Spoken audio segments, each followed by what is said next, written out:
I do approach them, I talk to them, and they do freely express themselves, even more than they can do to parents. Yes, your child can be more spoken to a teacher more than you as a parent. Yes, but depends on your approach to such people. So I think literacy needs to be, digital literacy we need digital literacy more in case of parents and the teachers. Okay. So there's a need for digital literacy for parents and teachers. Let me ask you, maybe by experience, have you ever reported an incident online? How easy for you? Have I reported instead of child or safety online? Yes, have you experienced one, and what did you do? Did you report it? Was it easy for you to report? It's more like a convoluted question, but you can answer it all the same. Thank you, Madam. Well, yes, I actually have two instances. One is when a child pornography was posted online.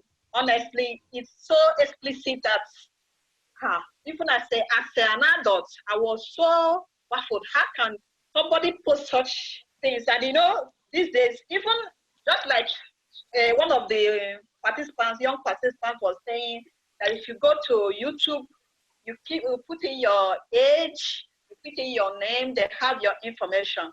But don't forget, those kids can be smart in the sense that they can put even more than their age. Assuming that now I am 12 or I'm 14. I'm not the legal age of an adult. I can put 18. Of course, these people, they don't know me in person. So, and they can allow anything to pass through. So now when I saw this video, this pornography video, it's really a child pornography. So I reported, and they took proper action to it because it's on Facebook.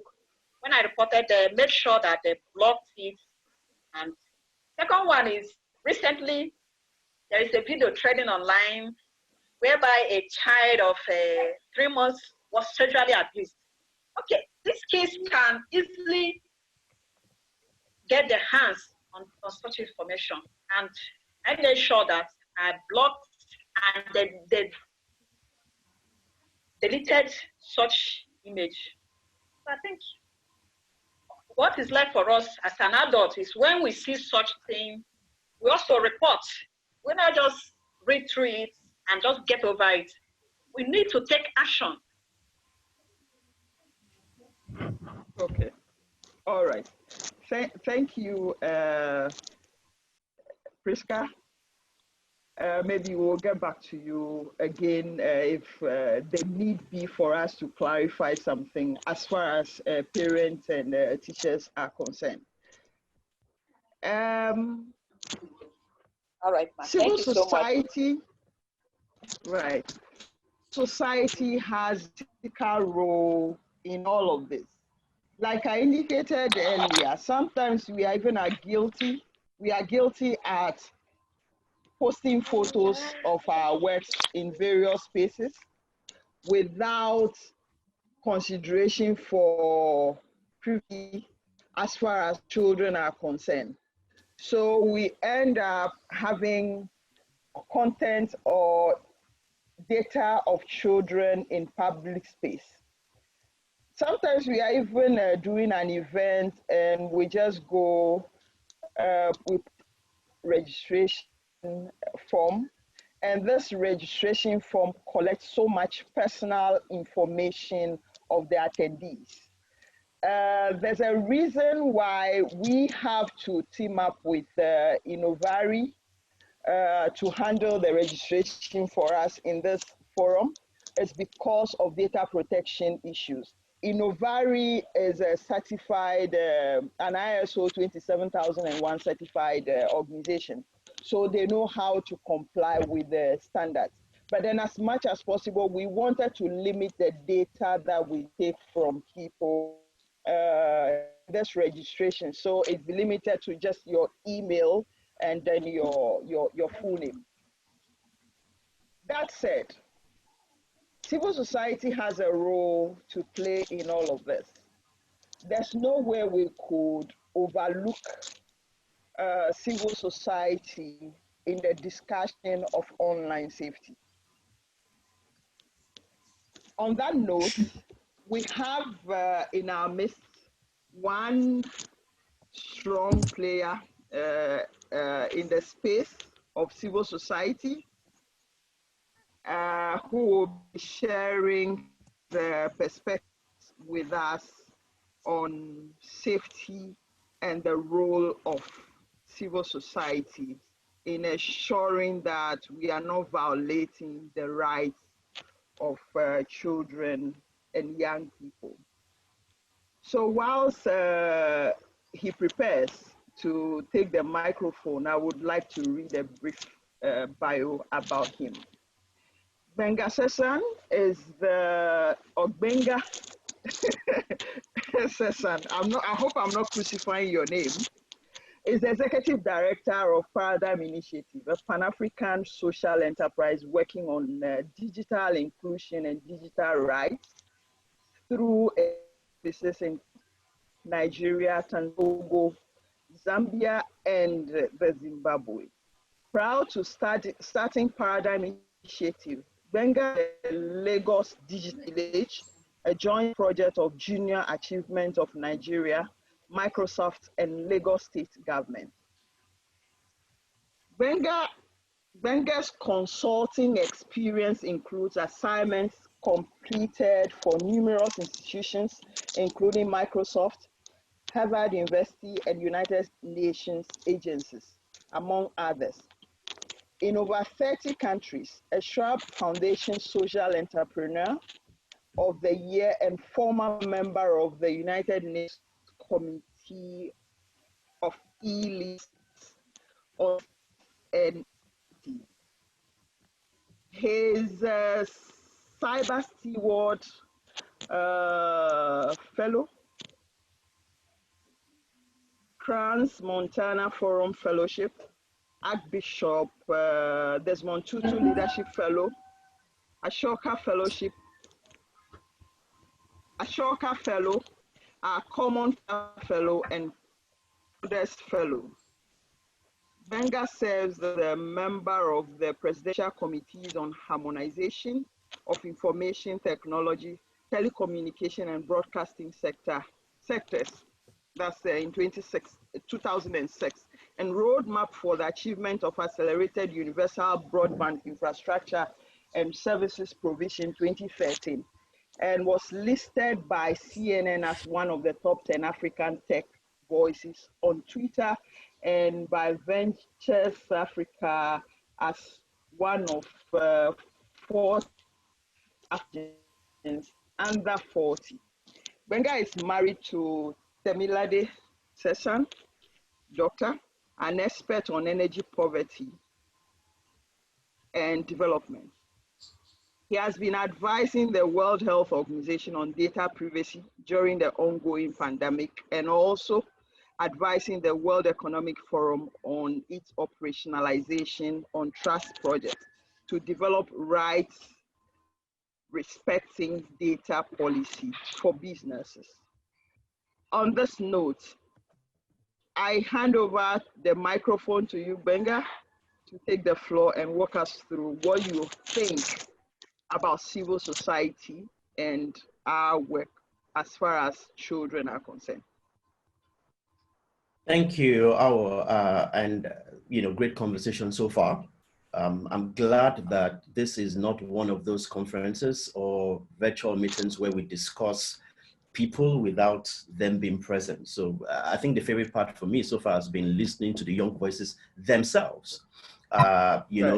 There's a popular Nigerian, former politician who used to say that you cannot shave a man's head in his absence. But many times when we have policy conversations, that's what we do. We shave heads of people in their absence. But thanks for making sure that didn't happen today.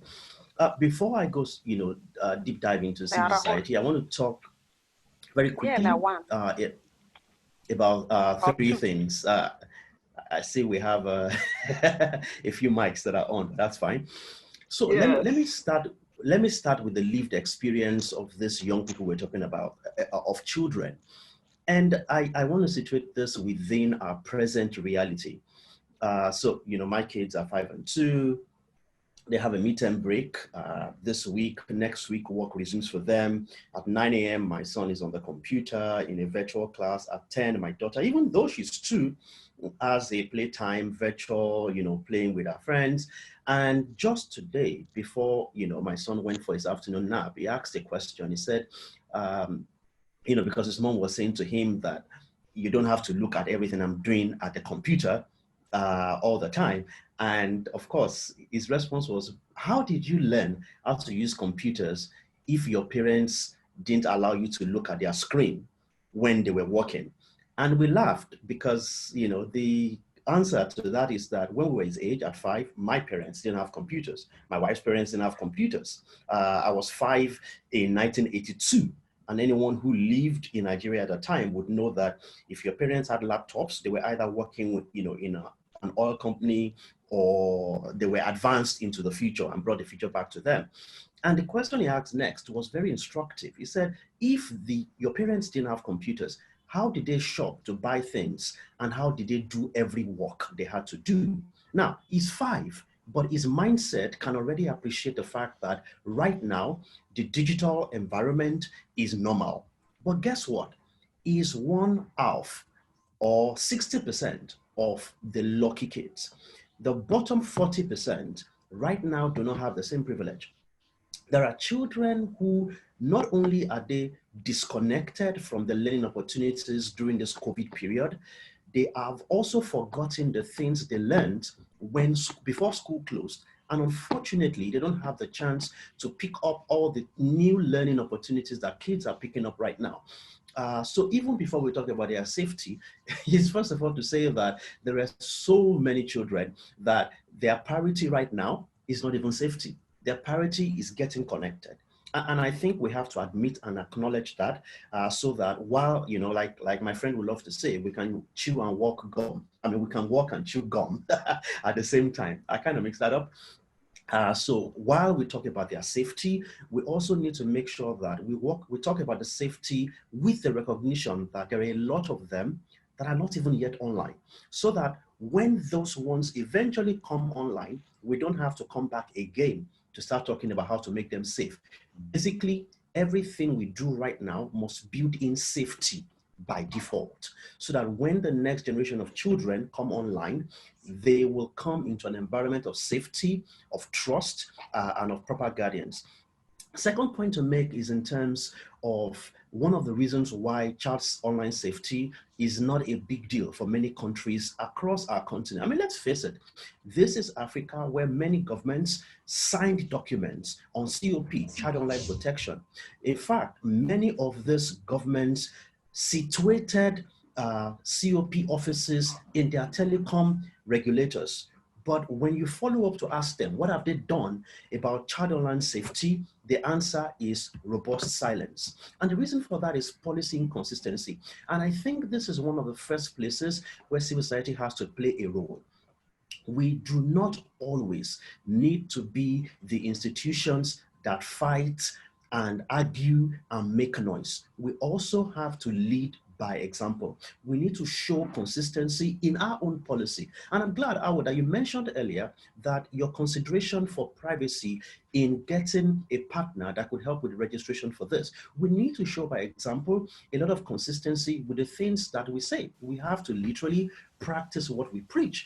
So unfortunately, as of today, and Paradigm Initiative, which I work for, interesting enough, from our 2019 Digitalized in Africa report across 13 countries, I can't tell you that more than one country complied with the kind of policy consistency that can make children safe online. I mean, if you even go beyond the digital and you look at the definition of children in many of those countries, you will be shocked that there are countries that are confused about how to define what a child is. There are policy documents that talk about marriage and confer, adulthood on children because of early marriage. And I don't want to go into all of that, right now, because I want to jump very quickly to my third point, which is the fact that our children are not as safe as they should be because we as a continent, unfortunately, are at what I call an end user disadvantage. And by that, I mean the fact that we do not engage in terms of creative abilities. And I'll give you an example. Many years ago, and when I say many, I mean 18 years ago, I took a bus that had a Visa dish.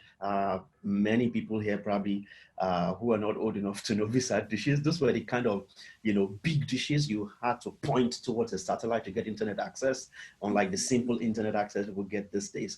We had to have a Visa dish, a big dish on top of the bus. We had computers on the bus, and then we had a generator. And we went from village to village in Nigeria. And we went to this village in Kano State called Zaura Baba. Now, when we got to this village, what was interesting was that everybody was very excited about this new thing, these computers and things like that. But unfortunately, what I learned in Kano, what I learned in Enugu, what I learned in Lagos, what I learned in Akure, what I learned across Nigeria was the same thing. And when we began to do the same thing across the continent, the lessons we learned was that many of us see technology as something we use, not as something we can or create. Now, that is a challenge. If you don't see an opportunity to co-create or to create technology, you will become a victim of the dangers on that platform. You can literally create your own safety if you are involved in the design and development of platforms and tools. So I think that one major way to solve our safety challenges is to make sure that our children and our young people see technology as something they can also create, so that when it comes to creating their experiences, they can create safe experiences. I'll give you a perfect example. Any game that is co-designed with a child will be one of the best games played by children. Now, this is the reason why the biggest game manufacturers in the world work with children in developing games for children. When you create without people, then there is no way you can guarantee their safety there. And I'll talk now very quickly about civil society. Now, the challenge with child online safety is that it is one of those topics that is not exactly on the list of priority for many society organizations. And that is wrong, because we sort of see it as another thing to do instead of mainstreaming it into everything that we do. I'm glad, well, I'm not glad there is a coronavirus pandemic, but I'm glad that this period has revealed to us many of the things that we ignored. When we talked about the need for children to be connected to the internet, many people said, oh, we can't do that. We don't need to do that. We don't have the ability to do that. But guess what? Now in the pandemic, the only way for a child to learn is for the child to be online. So in many societies where people have now ignored the reality of connecting children, they've now realized that these children are cut off. But in many other societies, they've been able to connect them. Unfortunately, civil society, we have many problems to tackle. We have hunger, we have poverty, we have, many issues. There are legal issues, there are societal issues, and many times we think that, and I joke that there are three levels. There's the level of bread, what to eat, what to drink, those immediate shelter concerns. Then there is the second level of broadband, when you talk about policies, how to get internet and things like that. And there's a third level. So there's bread, there's broadband, and there's blah, blah, blah. And I say blah, blah, blah deliberately because that's the level where we begin to talk about certain things. Some people say, what, even finished having good rules. Why are you talking about child online safety? They are not even online anyway. And I think that's where we make a mistake, because what the foundations we lay today is what the foundations will determine the experience of children many years from now. When I see Agenda 2063 by the AU, for example, I think to myself, This agenda is being designed for the next 43 years. And for many people, they would think, oh, that's too far. But guess what? In 1984, 1989, for example, when I got into secondary school, 2 years later, we got computers in my school. In 1991, I tried to use a computer for the first time, and I was literally bounced. I was chased away from the computer room because the teacher was scared I would destroy this computer. Now, that foundation that was laid then, if I was not careful and had gone out of my way to learn, that would have become an excuse for me forever to say, oh, I didn't learn how to use computers because my teacher didn't allow me to, to use it. So we need to remove all the barriers of excuses that children can have in 10 years, in 20 years, in 30 years. And the way to do that is for civil society to be conscious of the fact that we must put pressure on governments. And I'll say it very clearly here. Many of our governments across the continent have been collecting money from telecom companies, ISPs, and all that in what is called the Universal Services Provision Fund.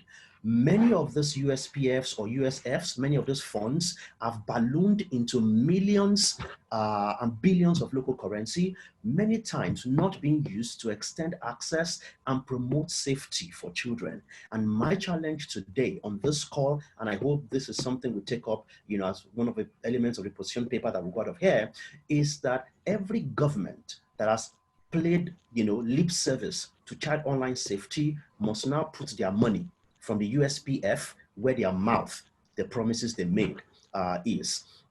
And before I shut up and allow others to make their own presentations, I think it's important to say that while we talk about child online safety, there is a tendency, and I've heard this said many times, like, if this platform is so safe, is so unsafe, then let's prevent our children from going there.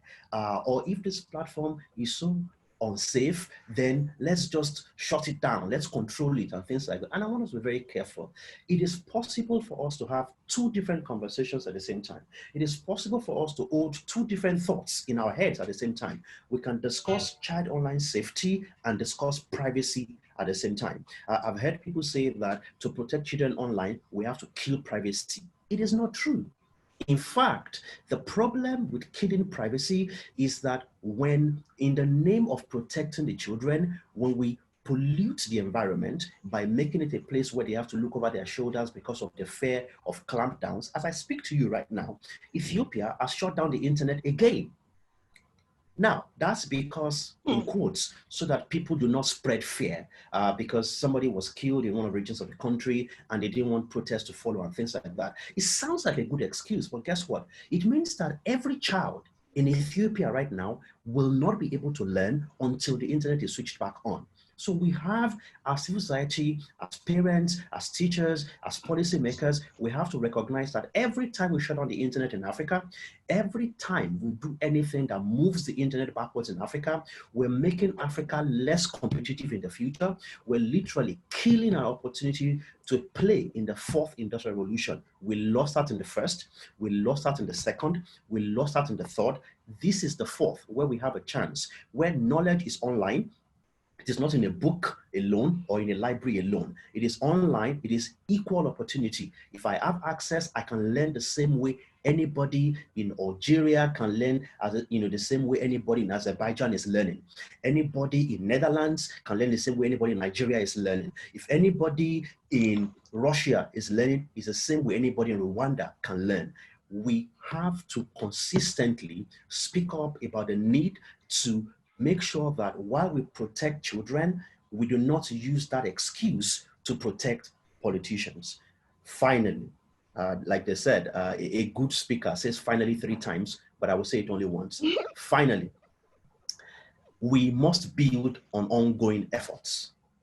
I know the first thing I said to Awo when she invited me to this was that, are you sure I'm the kind of expert you need to come join here? Because I know there are other people who are working in this area, until we had a conversation about coming to speak to the area that I am aware of. And I think it's important that as we promote things around child online safety, we recognize the fact that there are people who have been working in this area for a long time, and we don't have to reinvent the wheel. It would be a shame if, because we have now started talking about this, some governments then say, okay, let's form a committee.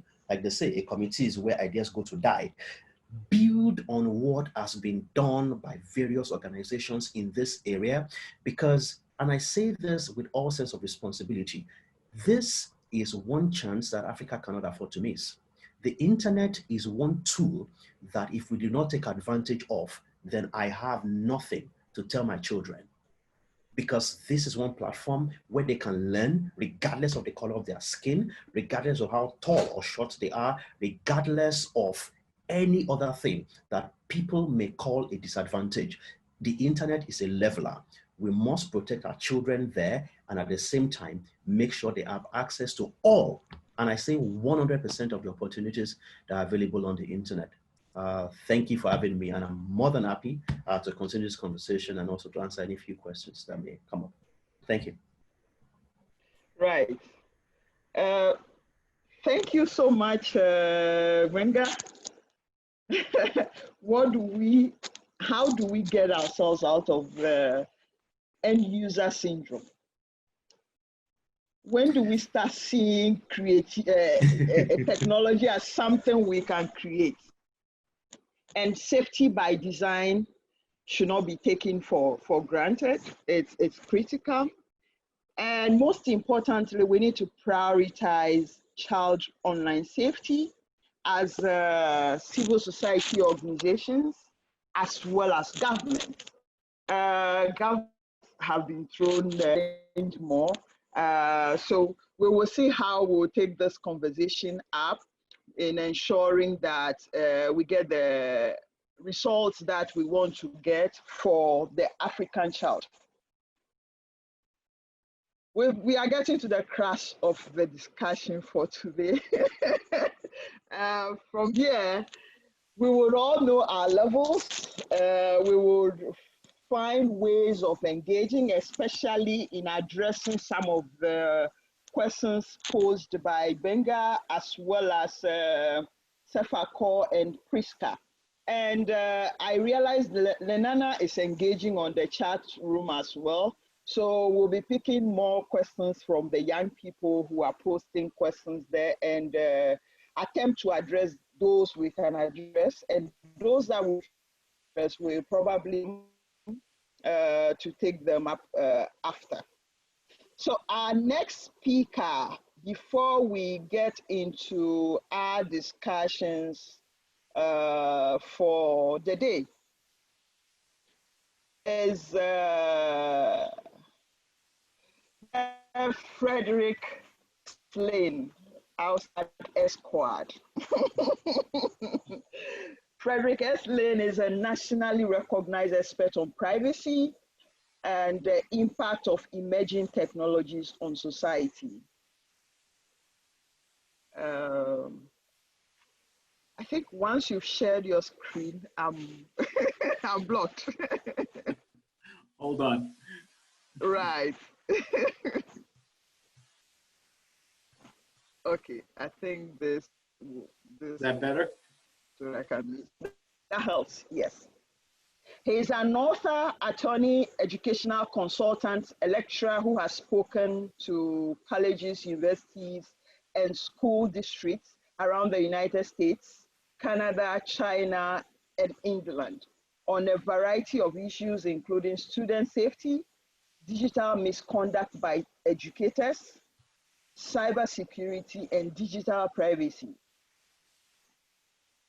Frederick Lane spent 10 years as a member of the Burlington School Board, including 2 years as chair of the board, in addition to his writing and speaking career.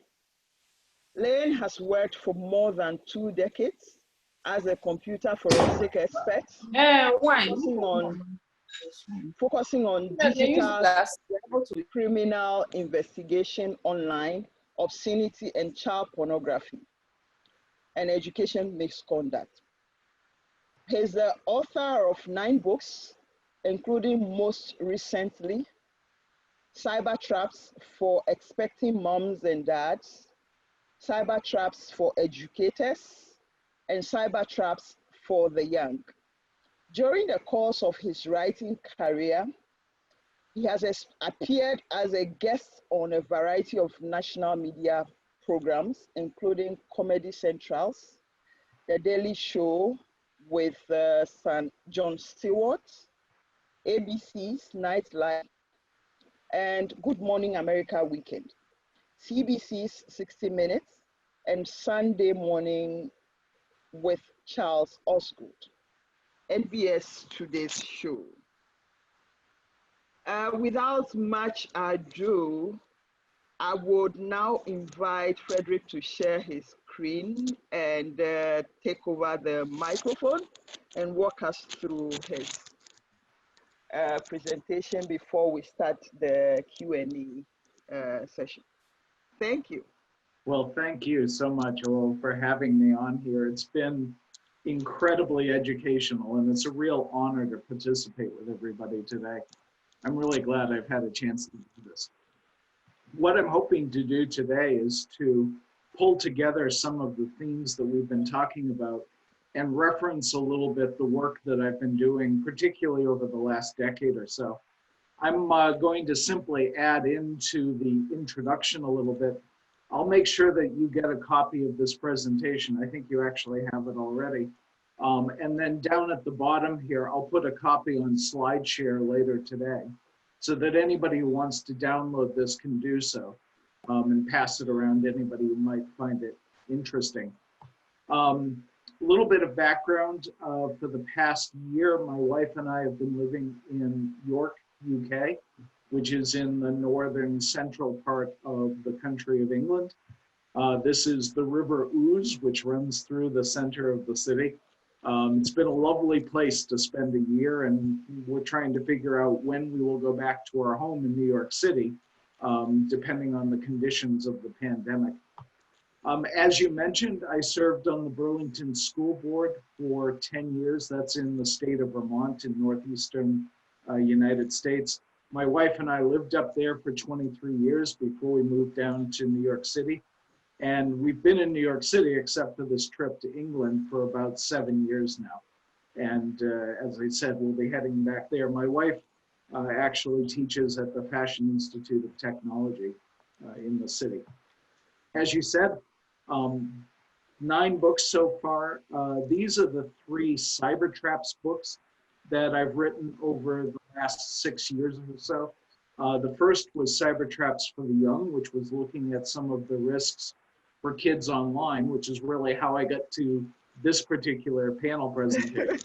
But more recently, I've started to work in the field of educator misconduct, and I did this book, Cyber Traps for Educators, which is in the middle there, and a new version of that book, which incorporates a model code of ethics for educators, which is one of the initiatives that's been going on in the US, will be coming out next month, which I'm really excited about. So all new examples, lots of ethical discussion, suggestions about how teachers and students should interact safely, so on and so forth. And I was particularly interested in some of the comments that were being made earlier, because in the most recent book that I did, Cyber Traps for Expecting Moms and Dads, one of the topics that I dealt with was specifically the idea of misappropriation of child identity, in the sense that one of the things that parents should be thinking about is whether they are co-opting their child's online identity or even their kind of presentation to the world by posting photos of the kids online without the child's permission. And one of the examples that I frequently talk about is that my younger sister, who's about 15 years younger than I am, has 3 daughters under the age of 10. And they have very distinct personalities that my sister has created for them online. And she hasn't done that maliciously, but she's done it through the choice of photos that she posts for each of the girls. And so a lot of our sense of their identity is based on the choices my sister is making of the content that she puts online. And I think that every parent needs to step back and think about that a little bit, because when kids get older and they're legitimately able to go onto social media themselves, they should have the right to define their personality and their presentation to the world without having to push back against what their parents have done for 15 years or more. So some interesting topics to go through and think about. Wanted to give you a little bit of a sense of the projects that I'm working on because they tie into a lot of the things that we are talking about today. So as I mentioned, Cyber Traps for Educators 2.0 will be available later on in July. Sometime at the beginning to end of the spring next year will be my next mainstream book called The Rise of the Digital Mob, which is really trying to look at and analyze the impact of digital communication technology on how we interact. So one of the chat room questions earlier in this panel was, what do we do about false news? What do we do about the fact that people are putting misinformation online? And that's really at the heart of that book. How do we deal with a world where so much of the information online is questionable, and it's so easy for people to put disinformation out onto that platform? And we'll talk a little bit about some of the solutions I think we can have down the road. I'm hoping that I will get a chance to update Cyber Traps for the Young at some point. And then the second mainstream book that I will be working on is one called #TechSickMasculinity, which is about the impact of technology on men and males in particular. What is it doing to how men perceive themselves, the role they play in the family, the role that they play in raising the next generation, so on and so forth. There's a lot, I think, of really important gender issues that we should look at, because I don't think that technology necessarily impacts the two genders in the same way. So it'll be fun to play around with that a little bit. Okay, you saw that first photo I did of the lovely River Ouse going through York. This is my metaphor for what parenting is like in the internet era, because in February we had these massive floods on this river going through the center of town. You can see that the water is practically up to the bridge in the background there. Really remarkable conditions. But I'm the parent of 4 boys. I've watched them grow up in the internet era. And I think that this is a really good manifestation of what it's like to parent, because all of this information comes flooding at us. All of these risks, all of these concerns about not only protecting our children, which of course is the primary obligation of a parent, but very close behind that is, how do we help our children to prepare for the future? And I thought that the comments by Benga were absolutely spot on, because when you're disconnecting children from the internet for whatever reason, and parents sometimes, quote unquote, turn off the internet as well as governments, but when you do that, what you're really doing is you're disconnecting children from their future. And that's the really painful part of it, I think, because so much of how we will function, even we oldsters, but especially the children will function in the world, is going to be wrapped around cyberspace. And so we have to figure out the mechanisms and the tools to enable our children to develop safely and effectively while using the internet.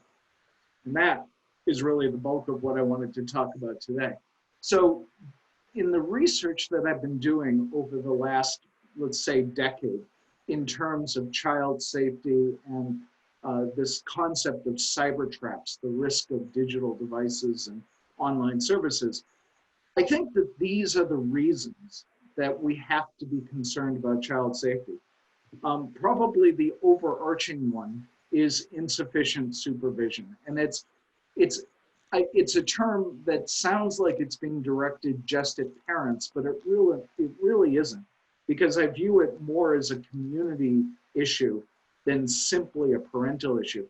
But when I talk about insufficient supervision, what I'm talking about is, number one, the fact that the internet gives potential predators access to children. And we'll talk a little bit about why that is. Secondly, the amount of access that kids have to the internet. And there are huge variations in all of this, but in general, and this is particularly true in a time of pandemic, kids are spending way too much time online. And again, because my siblings all have younger kids, I very much understand the tension. My sister Kate that I was referencing with the 3 kids under the age of 10, she's trying to work a full-time job and homeschool children at the same time because their school has been closed for 3.5 months now, and they're talking about it being closed throughout the entire fall. So it is absolutely understandable that kids are spending more time online. It's just that increases the potential opportunity for them to either see things that they might not want to see or shouldn't see, and for people to interact with them in ways that are inappropriate. The other thing that ties into all of this is what I would refer to as the multiplicity of access points. And by that, I mean that there are so many different communication tools, games, software platforms, online services, etc., all of which give people ways to communicate with children. And I talk about this quite a bit with respect to educator misconduct, because here in the United States, what we're trying to do is to make sure that educators use approved communication tools, like, for instance, email that the school archives or open Facebook pages for an entire class. But if you have a teacher who is intent on having a relationship with a student or interacting with a student inappropriately, just think of the different number of communication programs that are out there. WhatsApp, Kick Messenger, Facebook Messenger, Instagram private messages, Twitter private messages, etc., and so forth. So there's just enormous opportunity. Globally speaking, and Ming, I think, referred to this, is that there's a flattening of age differences with respect to online activity. It used to be that if an adult went out into the world and wanted to talk to other adults, they would go to a bar, or they would go to some other mostly or almost entirely adult space.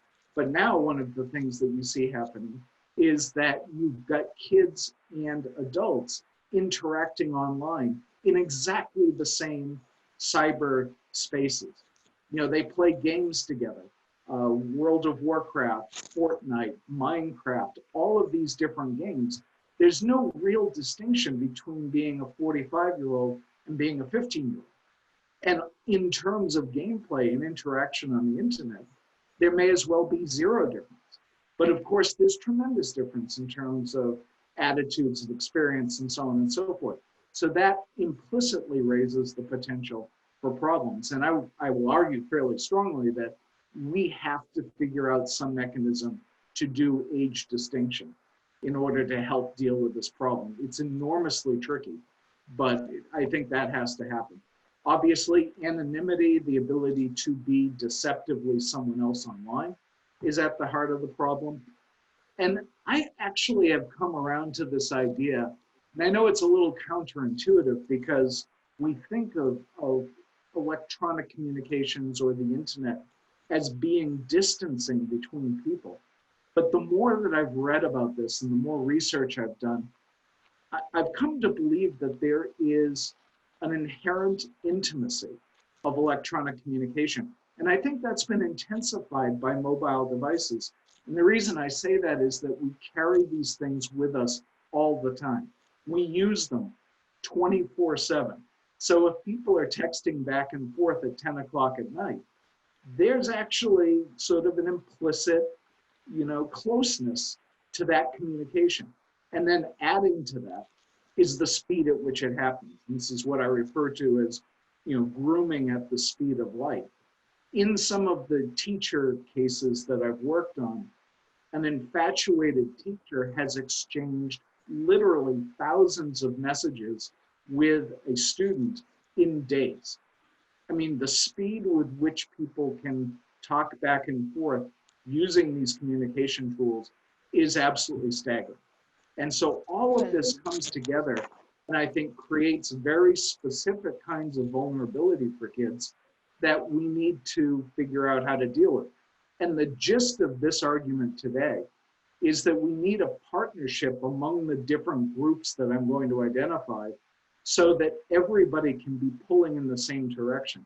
And at the end of the day, part of what is needed, I think, is for us to do a much better job as adults of prioritizing child safety.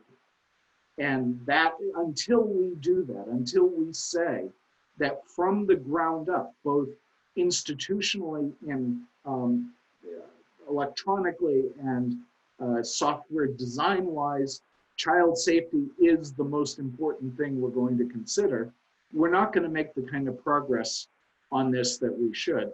You know, the old saying of the job that takes the longest is the one you don't start. Well, in some ways, we have not really started as effectively on the job of child safety as we need to do. So let's look at some of the groups that, or the individuals who should be working on this problem. And as you'll see, as I go through my little chapter separations or photos that I've taken from around the city of York. So hopefully you'll find them entertaining. But in any case, children. Let's start with children, because one of the things that I think is important for us to recognize is that the internet is accelerating the maturity or the sophistication, depending on how you want to word that, is accelerating the growth process for kids.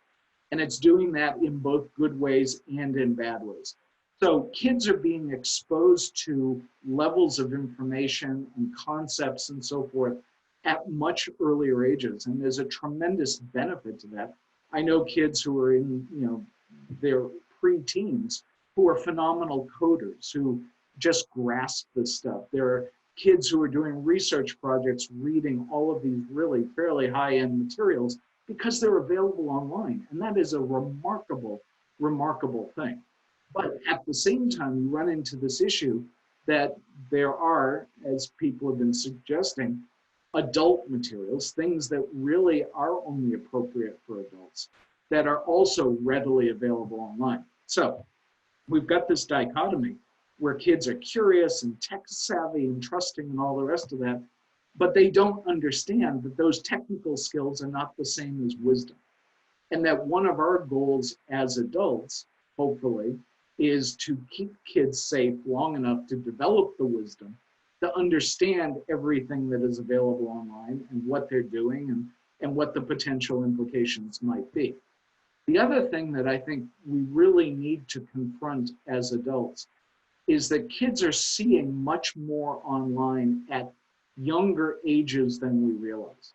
You know, and speaking specifically with respect to adult materials, in terms of some of the studies that I've seen in the United States, the average age of kids seeing quote unquote adult materials is now somewhere below the age of 10.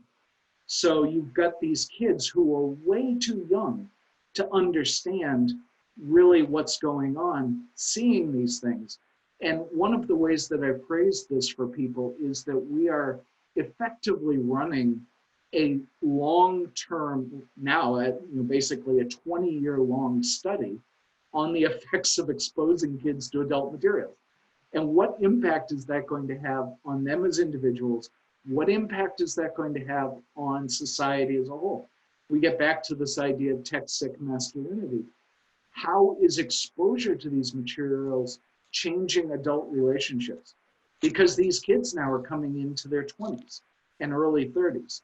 And so are we going to really buckle down and study what changes might be taking place in terms of relationships, female-male power dynamics, gender, birth rates? I mean, the list goes on and on and on.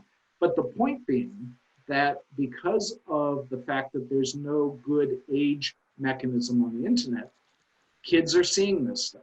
And that's one of the challenges we need to confront. So a significant piece of that, I think, is for parents to embrace the idea of providing context and understanding for what kids are seeing. And my rule of thumb for parents, none of whom particularly like this, is that they need to start talking to their kids about this stuff roughly 3 years before they feel comfortable doing so. So you may not think that your 9-year-old should be should be thinking about these issues, but that's really the beginning of the time to start talking through it, so that when that stuff inevitably shows up on a screen, whether it's accidentally on something at home or it's at a friend's house, or with some equal likelihood it's on a mobile device in the playground, there's some context for, I don't want to see this, or I shouldn't be looking at this, and here's why. My parents don't want me to look at this. It's hard, but the more the kids understand and the more they have your voice in their heads before the internet starts drowning the parents out, the better off you're going to be. One thing I will tell you is if you have a chance to do this, there's a wonderful ad from New Zealand. I forget, it's a New Zealand governmental agency, and it's about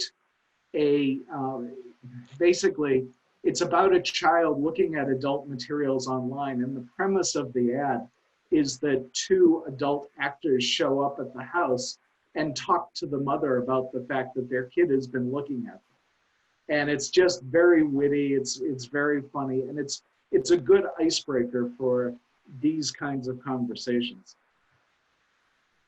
Kids themselves actually have a responsibility for helping us deal with the decency issue, right? Because they're online, we're trying to teach them as parents how to be good people, how to be good digital citizens, how to be caring people. And a good chunk of that is helping them to develop empathy. This idea that they do have some responsibility to look out for other people as well. And this is a little bit of a challenge because there's been studies out there that suggest very strongly that the use of digital devices interferes with the development of empathy.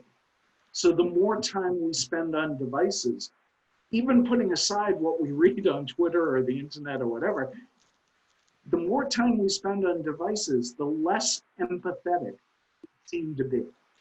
And that's actually a serious societal problem, because at the core of our ability to function as a society is our ability to care for people beyond ourselves. And this, in all honesty, is one of the critical issues that we're facing in the United States right now, because we literally have a chunk of the United States that refuses to have the basic empathy to wear a mask when they're out in public and we're surrounded by rising COVID cases. That's a failure of empathy right there.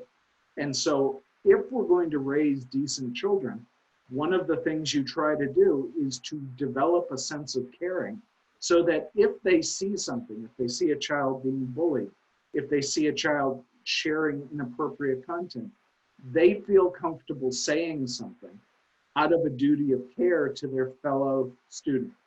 So this idea of peer groups helping each other out can be very powerful. And the other thing too is that I think that the more kids understand about what they need to know in order to protect themselves, the better they can protect this rising generation. And it's really, if you will, kind of enlightened self-interest for kids. You know, you want to be safe growing up so that you can use this resource effectively. And we expect you to help out others around you. So anyway, moving on from children themselves, we're going to start talking about family protection. And in that sense, obviously, you know, as a parent of 4 boys, with my siblings trying to balance all of this chaos in the middle of pandemic, I'm enormously empathetic and sympathetic to how many challenges parents face. And none of this, by this I mean the internet, software, all the rest of it, none of it makes it easier for parents, because it's a pervasive, overwhelming source of stress. That being said, you know, the more information that parents can provide for themselves, the more education that they can do, the easier it is to deal with all of this. And In terms of self-education, one of the things that I think is important, and I probably should literally add this in, is this idea of getting kids to be part of that education. Because one of the things that we recognize as older adults is that kids do understand this technology.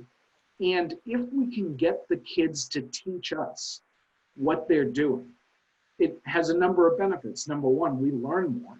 Number two, it improves communication between parents and kids. And then number three, it invests in the children some sense of responsibility for how this technology is used. And to the extent that you've got older children, pitching this idea that you would then have these kids help their younger siblings, that the older siblings have a duty to help keep the younger safe. That there are very powerful ways to incorporate all of that in. So, tightly wound up in all of that is a culture of communication. Doing whatever you can to get your kids to a point where they're comfortable talking to you about how they use their devices. So that if they see something that upsets them, as someone else said, they will come to you and say, this freaked me out a little bit.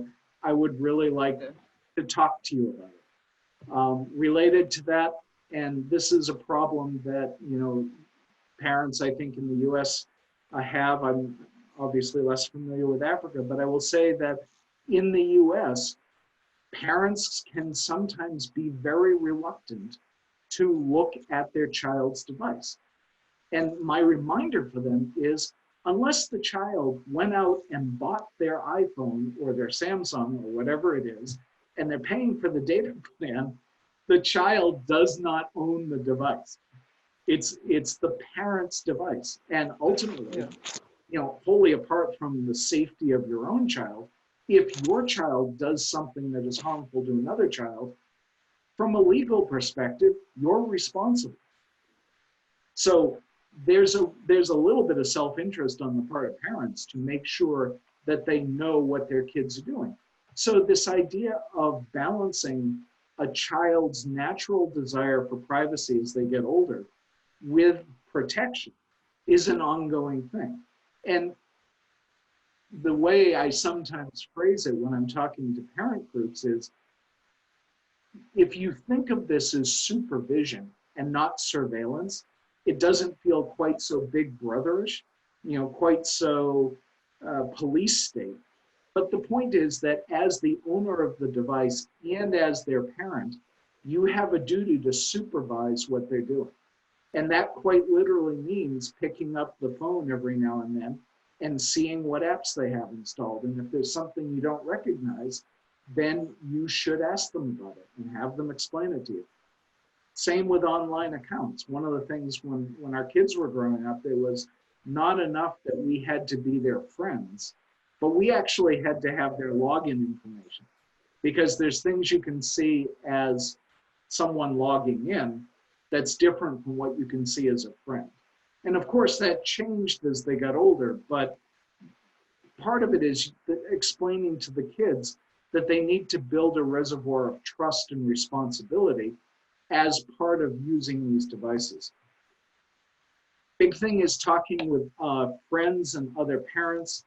Some of you may remember back in 1996, which was well before social media, Secretary of State Clinton, back then she was First Lady, Hillary Clinton, wrote a book called It Takes a Village. There was a huge kerfuffle about whether or not that was an actual African proverb or where it came from, blah, blah, blah.